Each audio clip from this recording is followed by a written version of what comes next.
বিবাহিত ব্যক্তি যদি জেনা করে ফেলে, নাউযুবিল্লাহ, যে দেবর ভাবি শালিদুল্লাহ ভাই তোমরা শোনো, যদি বিবাহিত কোনো ব্যক্তি জেনা করে ফেলে, সে যদি খাস তওবা করে আল্লাহ পাকের কাছে, আল্লাহ পাক যদি তার সমস্ত গুনাহ মাফ করে দেন, তারপরেও যদি তার এই মামলাটা ইসলামিক কোর্টে চলে আসে, তাহলে তাকে রজম করতেই হবে, বেঁচে থাকার অধিকার নাই। আমি দলিল দিচ্ছি, শোনেন।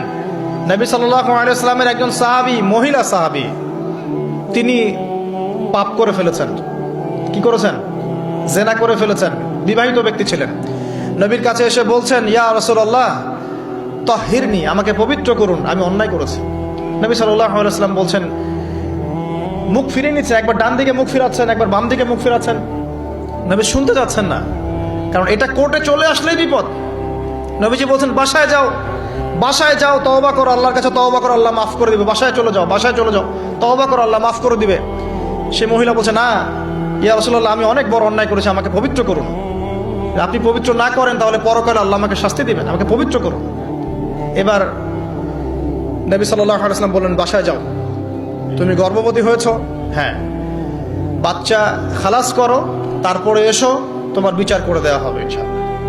সেই মহিলা বাসায় ফিরে গেল, তওবা করতে থাকলো। তার গর্ভের সন্তান বড় হতে লাগলো। এক পর্যায়ে সন্তান জন্ম হলো। সন্তান জন্ম হওয়ার পর সে এসে বলছে, ইয়া রাসূলুল্লাহ, এই যে কোলের বাচ্চা, এই যে 3 দিন আগে 4 দিন আগে হয়েছে সন্তান, আমাকে এখন পবিত্র করে দিন, আমাকে শাস্তি দিয়ে পবিত্র করুন। নবী সাল্লাল্লাহু আলাইহি ওয়াসাল্লাম বাচ্চা দিকে তাকিয়ে বলছেন যে এই বাচ্চাকে দুধ পান করাতে হবে। এবার তিনি নবী সাল্লাল্লাহু আলাইহি ওয়াসাল্লামকে বলছেন, ইয়া রাসূলুল্লাহ, এই যে আমার বাচ্চা এখন রুটি খেতে পারে, আমাকে এখন পবিত্র করুন।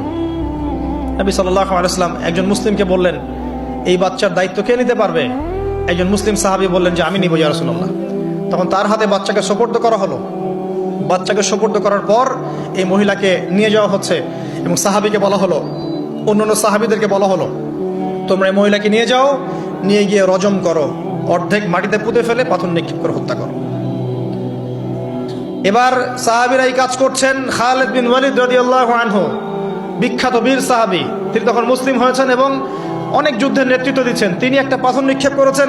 এই নিক্ষিপ্ত পাথরের আঘাতে রক্তের ফিনকি ছিটকে এসে খালিদ বিন ওয়ালিদ রাদিয়াল্লাহু আনহুর এই যে কাপড়ের মধ্যে পড়েছে। তখন খালিদ বিন ওয়ালিদ রাদিয়াল্লাহু আনহু তিনি বলছেন, ছি, আমার কাপড়ে একজন ব্যভিচারী নারী রক্ত পড়লো, এরকম একটা স্টেটমেন্ট তিনি করেছেন।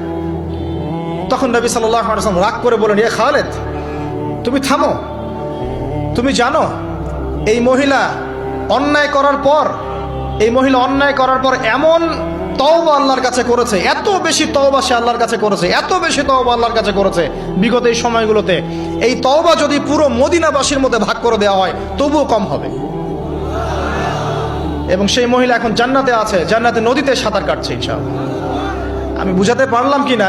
এই মহিলাকে আল্লাহ পাক মাফ করে দিয়েছেন, তিনি জান্নাতে আছেন ঠিকই, দুনিয়াতে তার বিচার নবীজি করেছেন। তারপরেও আমি কি বুঝাতে পারলাম যে বিবাহিত ব্যক্তি ব্যভিচার করলে কিরকম শাস্তি হবে?